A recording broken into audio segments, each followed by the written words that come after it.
మీ business ఏదైనా మీ ఊర్లో promotion చేయాలంటే అది సుమన్ టీవీతోనే సాధ్యం. ఇప్పుడే సంప్రదించండి. మెంబర్స్ అందరికి శుభోదయం. ఈ రోజున మన మార్నింగ్ కాఫీ క్లబ్ కి బ్లెస్సింగ్ ఇచ్చిన మన డైరెక్టరీలో మన సభ్యులందరినీ ఉద్దేశించి బ్లెస్సింగ్ ఇచ్చిన ప్రముఖులు దర్శకేంద్రులు శ్రీ కె రాఘవేంద్ర గారిది ఈ రోజున 83వ పుట్టినరోజు సందర్భంగా వారికి మన మార్నింగ్ కాఫీ క్లబ్ తరఫున వారికి శుభాకాంక్షలు అందజేస్తున్నాం. Happy birthday sir. మీరు నిండు నూరేళ్లు ఆరోగ్యాలతో అష్టైశ్వర్యాలతో తొలతోగాలని మా క్లబ్ సభ్యులు అందరి తరఫున మేము ఆ భగవంతుని వేడుకుంటున్నాం. రాఘవేంద్ర గారికి 83 సంవత్సరాలు, వారి సినీ ఫీల్డ్లోకి వచ్చి 50 సంవత్సరాలు. వారి తొలి చిత్రం డైరెక్టర్గా వచ్చింది అది 1975లో బాబు చిత్రం ద్వారా దర్శకుడిగా సినీ ఫీల్డ్కి పరిచయం అయ్యారు. వారికి నాకు సుమారు 15 సంవత్సరాల నుంచి స్నేహపూర్వకమైన సంబంధం. వారితో ఇలాగే స్నేహం కొనసాగాలని, వారు ఎప్పుడు మా కాఫీ క్లబ్కి ఎలవేళలా ఆశీస్సులు ఇస్తూ ఉండాలని కోరుకుంటూ మరొకసారి వారికి జన్మదిన శుభాకాంక్షలు అందజేస్తున్నాం.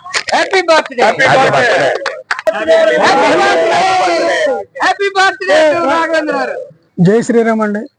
ముందుగా మన సభ్యులందరికీ కూడా హృదయపూర్వక నమస్కారాలు తెలియజేస్తూ ఈ రోజు 83వ పుట్టినరోజు జరుపుకుంటున్నటువంటి రాఘవేంద్రరావు గారికి నా తరఫున మనందరి తరఫున పుట్టినరోజు శుభాకాంక్షలు తెలియజేస్తాను. ఆయన సినీ పరిశ్రమలో ఒక నిలువెత్తు వ్యక్తి అనడంలో ఎటువంటి సందేహం లేదు. వారు అందుకనే ఆయన తెలుగు సినీ చరిత్రలో దర్శకేంద్రుడు అయ్యారు. వారు సినిమాల్లో ప్రత్యేకత అంటే ఒక పువ్వును చూపించాలన్నా, ఒక కాయలను చూపించాలన్నా ఆయనకు ఆయనే సాటి. ఆయన దర్శకత్వంలో నటించినటువంటి చాలా మంది హీరోలు హీరోయిన్లు ఉన్నత స్థానాలకి వెళ్ళారంటలో అతిశయోక్తి కాదు.